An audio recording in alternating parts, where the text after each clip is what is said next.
Greetings, YouTube. I've been debating for the last several days how exactly I wanted to make this video. I've been gathering intel behind the scenes from a host of players from different countries, backgrounds, alliances, etc., who have brought to me the same message and have asked me. This is going back several months, but especially in the past couple weeks, have asked me to make this video.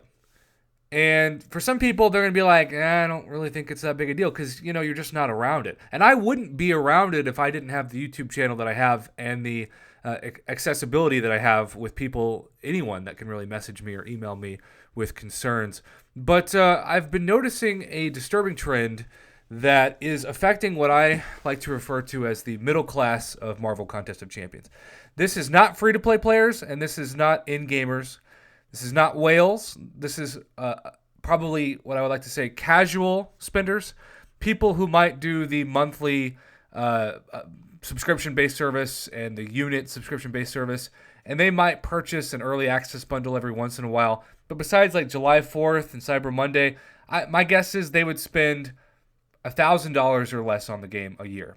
And you might be thinking, $1,000? That's still a crazy amount of money. But when you break it down per month, it's about $100 or less a month. And now that you know that the early access bundles have a limit for Cavalier level, which is really so far uncollected and above. The game said they would become Cavalier, but they haven't restricted it yet to that. It's just been uncollected. You can spend over $100, especially with tax included. You can spend over $100 in the month on one early access Cavalier featured bundle because now that you limit two, they're $50 US a piece. And this is, by the way, about $1,000 US. If we're talking about Canadian currency, if we're talking about Australian currency, all the countries that the conversion rates are worse, then you're looking at infinitely more money. And so here's the deal.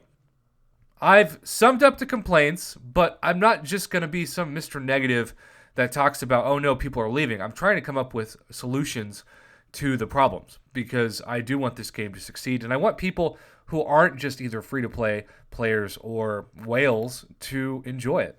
And there are some steps that the game can take in the next year, and hopefully at least the next 6 months, to make the game more enjoyable because, let's face it, you can get burnt out pretty fast and be done.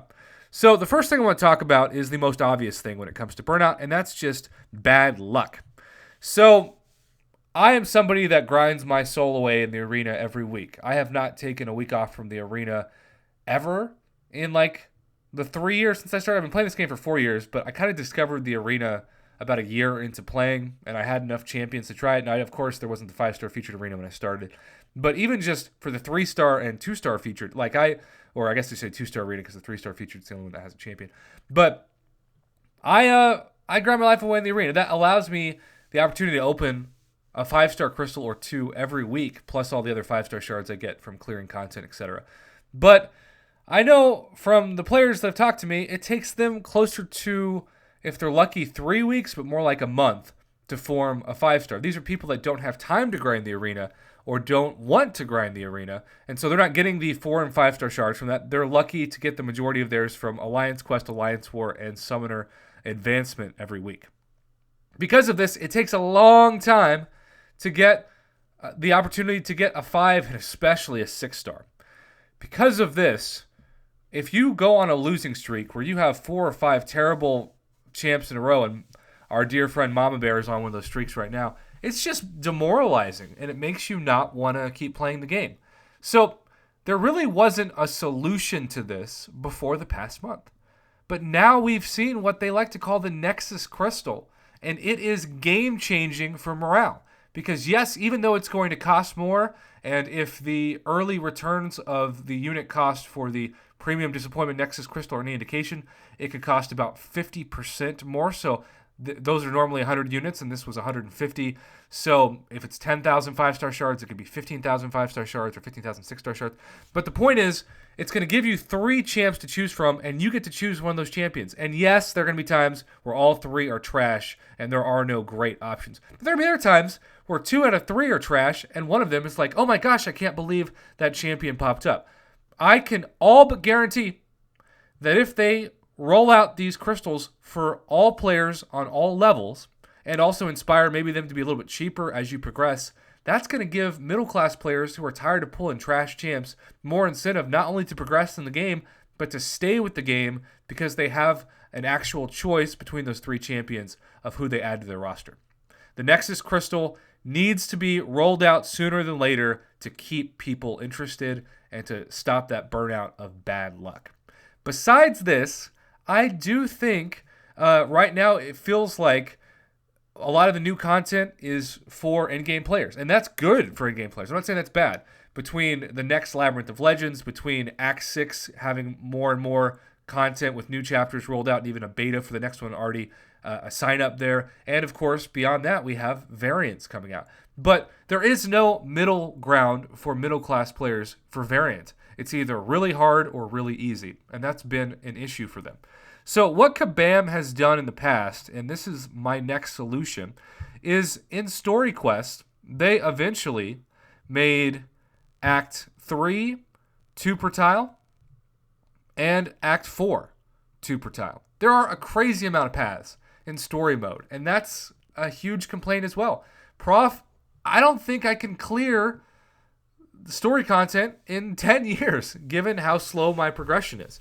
So now that Act 6 is starting to wrap up in the next year, I believe it's time for Act 5 to do what Act 4 and Act 3 was, and that's to lower the 3 energy tile to 2 energy per tile.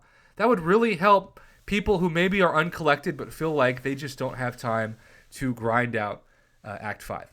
I think that would be a huge improvement to the game to help keep middle-class players. Lower the energy cost by 1 tile to 2, just like Act 3 and Act 4, and you will see more incentive to jump into Act 5. So we've talked about the Nexus Crystals. We've talked about lowering the energy cost of Act 5.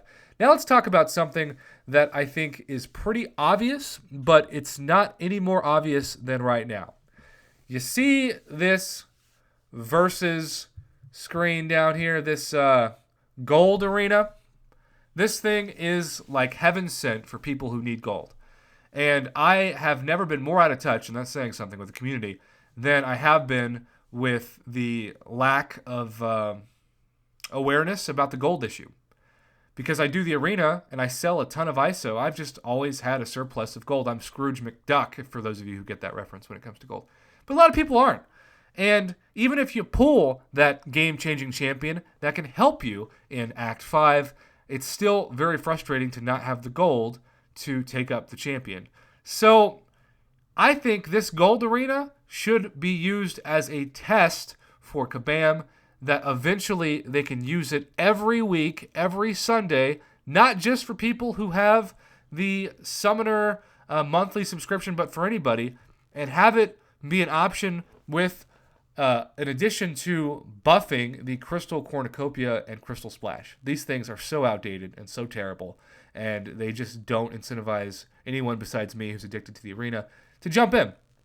So the gold arena, we now have a template for it. It's been in a discussion for a long time. Now we've seen it. It literally is called Gold Arena, and it's something that is just going to give players more of an incentive to stay with the game. Those middle-class players that struggle to get gold, if this gold arena is rolled out every week or even twice a month. If you're going to go bi-weekly for the first, sure, but don't have it disappear and then not come back. The final thing I wanted to say about the middle-class struggle is something that all of us struggle with, but for the casual player that doesn't have a lot of money to spend, doesn't have a lot of time to do questing or the arena, Alliance Quest and Alliance War can be as much of a burnout as anything else. And I still say, if Kabam was smarter, they would institute 30-minute timers for Alliance Quest. It just makes sense. It gives players less of a burnout opportunity because you get to clear content faster and not take nearly as long to have the energy go back up. If they wanted to do some kind of, I don't even say middle ground, but some kind of compromise, they would have the 5-hour timer at least move up to 7, so that after 5 you still could have more energy that accumulates, because once, of course, you hit 5 out of 5, like my timer says up there in blue, you are capped and you can't gain any more minutes to your timer until you move at least one node, resetting that 1 hour opportunity. It's frustrating and it's demoralizing. And the more that you have to step away from work or your family or your responsibilities to move in Alliance Quest or Alliance War, the more it's terrible to your morale. So, to sum this up, to help get more middle-class players to stop leaving the game, and I do believe this is a problem behind the scenes, you want to have the Nexus Crystal be available at all tiers some point very soon. You want to reduce the energy cost of Act 5 to 2 energy per tile. You want to have the Gold Arena be a permanent, hopefully bi-weekly, if not weekly, edition on Sundays in the arena. And then you also want to either make Alliance Quest timers half an hour or at least bump up the timers from 5 to 7. I believe all these changes would be necessary and helpful to keeping more of the player base happy that's in the middle, not in-game, not beginners. It's that middle class tier. And I wanted this video to speak for them because I know sometimes this large player base feels ignored by YouTubers. And I, quite frankly, probably could do a better job of talking about these issues myself on my channel. So there you have it, YouTube. Do you agree with any of these solutions that I proposed? Comment below, let me know. And as always, thank you for watching and supporting my Marvel Contest of Champions YouTube channel.